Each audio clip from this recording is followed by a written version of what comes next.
l'État du Cameroun a un droit de regard. Il ne faut pas oublier, c'est le Cameroun qui est pays membre, qui est pays membre de la FIFA, sous le couvert d'une institution appelée Fédération de football.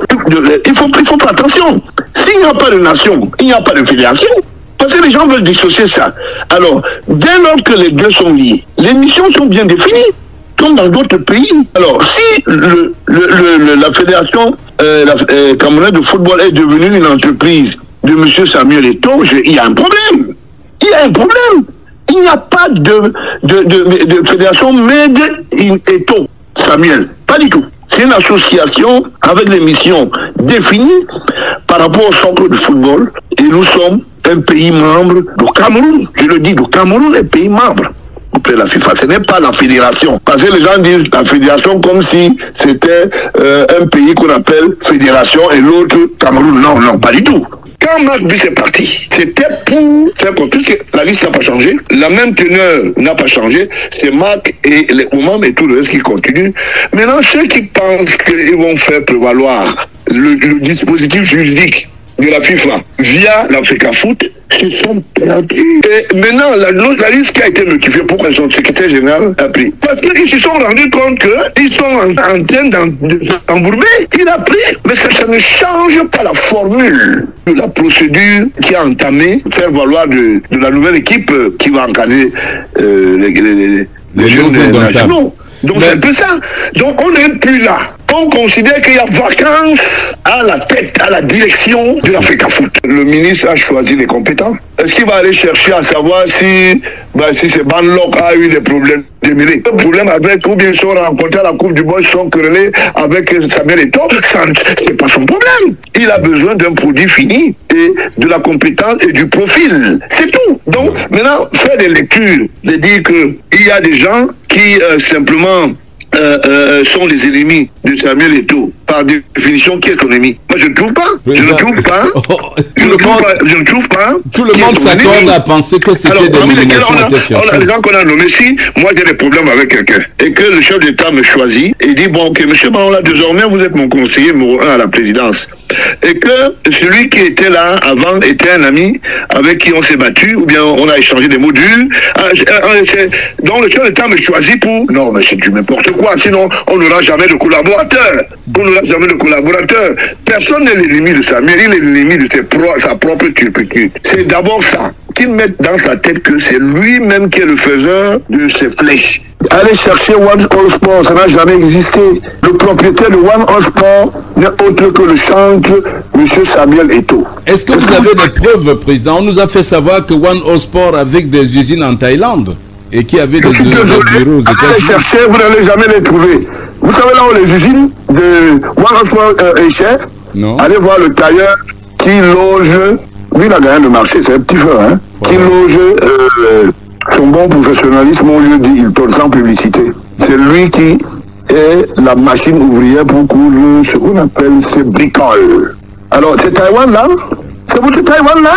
Quand la même présidence de la République a énoncé par voie d'ordonnance institutionnelle de la présidence dans le cas de l'équipe qui devait encadrer la nationale, l'équipe senior. Et on avait comme pour entraîneur Sambanak et autres, c'était pas un problème. On n'a pas vu le président de l'Africa Foot et tout s'en parler. C'était la même institution. Ça n'a rien changé. Ça a été dérogativement la même chose qui a été faite. Donc il n'y a pas de débat. Il n'y a pas de débat. Alors quel est le mandat dont monsieur le secrétaire général, ministre d'État, on peut s'auto-donner en disant moi je veux parler à la place du chef de l'État pendant que le chef d'État est vivant? Parlons comme au quartier. Le chef d'État est vivant. Les institutions sont debout, les armoiries sont mises en exergue, les lois. Donc, ce qui a été fait dans le contexte des encadreurs ou bien de l'encadreur sont Banak et tout le reste pour les deux CAN et la Coupe du Monde qui venait de passer, c'est la même chose qui a été faite. Où est le problème? Quelle est la loi qu'on a violée? Si, dans ce cas, ça ne venait pas de la même institution, et cette ordonnance, on devait dire, il y a doute. Le président de l'Africa Foot n'est plus dans le respect pour les règles de l'art. Et il y a un problème, c'est que les gens refusent de regarder la structuration de associative de l'Africafoot pour dire est-ce que M. Samuel Eto'o a le droit de faire des nominations ou bien donner mandat à son secrétariat général étant en vacances. Moi je dis en fuite, mais les autres en vacances.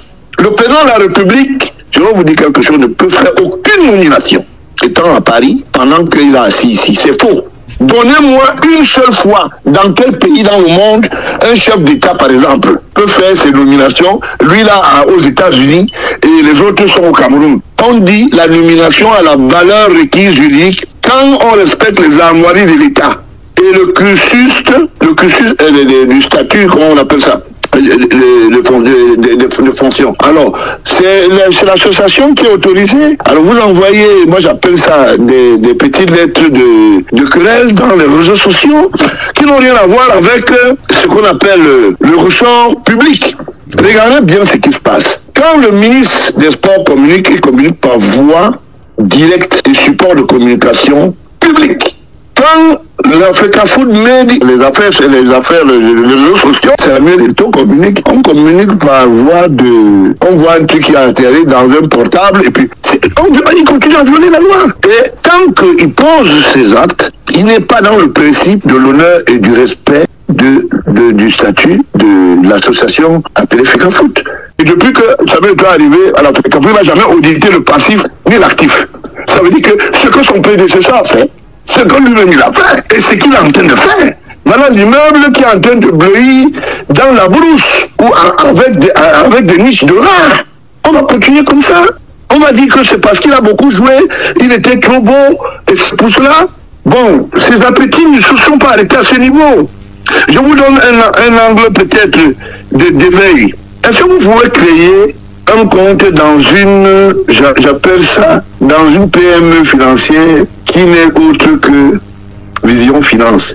Quel est le statut bancaire de Vision Finance? Quel est le statut bancaire, madame? Vous vous rendez compte? Quels sont les garanties? Parce qu'on a des petites amitiés, on s'est fondu à l'intérieur, on a fait un certain nombre de choses, mais Samuel Eto'o a posé des actes gravissimes. Je dis gravissimes. Et on va mettre ça à la place publique. Nous voulons un débat contradictoire. On n'accuse personne gratuitement. Si moi, quand je prends l'angle en disant, voilà, il y a eu un problème, par exemple, de la Gabédie à travers la ligne 94, je sais de quoi je parle. Je ne viens pas parce que je fais dans la langue de bois. Non, pas du tout. Est-ce que le statut de Vision Finance lui permet d'avoir un compte d'Africafoot? Ce monsieur, non seulement il a des difficultés de gérer une institution qu'on appelle Africafoot, mais il va répondre de ses actes de présomption, de culpabilité, parce que nous on dit par exemple, moi je vous donne cette information, moi je dis que Samuel Eto'o a eu 10 milliards, vous n'avez pas la preuve, moi j'ai la preuve. Wow. Quand il est arrivé aux affaires, l'Africafoot a eu 10 milliards. Vous êtes au courant de ça? Je peux aller même un peu loin. Je dis, bon, ok, M. Samuel Eto'o a eu un support du côté, par exemple, de la Coupe du Monde pour ce qui entre dans l'hospitalité et le jardin feutré de ceux qui nous ont reçus de l'autre côté. D'accord? Ce n'était pas la seule équipe. Il ne vous a jamais... C'est pour ça qu'il ne parle jamais d'audit. Hein? Il ne va jamais vous dire, j'ai eu ceci, j'ai perçu ceci. Vous savez comment est-ce que les gens sont entrés en Coupe du Monde? Et je prends un témoin, même les acteurs. Moi, j'étais à la Coupe du Monde. Les joueurs entraient un à un, parsemés, d'autres à l'aéroport attendaient, dormant comme des abandonnés. Je le dis, et même les joueurs de l'équipe nationale le savent. Est-ce que vous imaginez ça? Vous perdez non seulement, vous allez vous balader comme si vous allez vous jouer et on vous met dans une malade, je vous l'ai dit. Et après un matin, on dit, bon, comme vous n'êtes pas étranger, vous n'avez pas eu de résultats, bon, okay. Chacun va se débrouiller, chacun prenait son sac. Il n'y a jamais eu de réunion de concertation après la dernière défaite. J'étais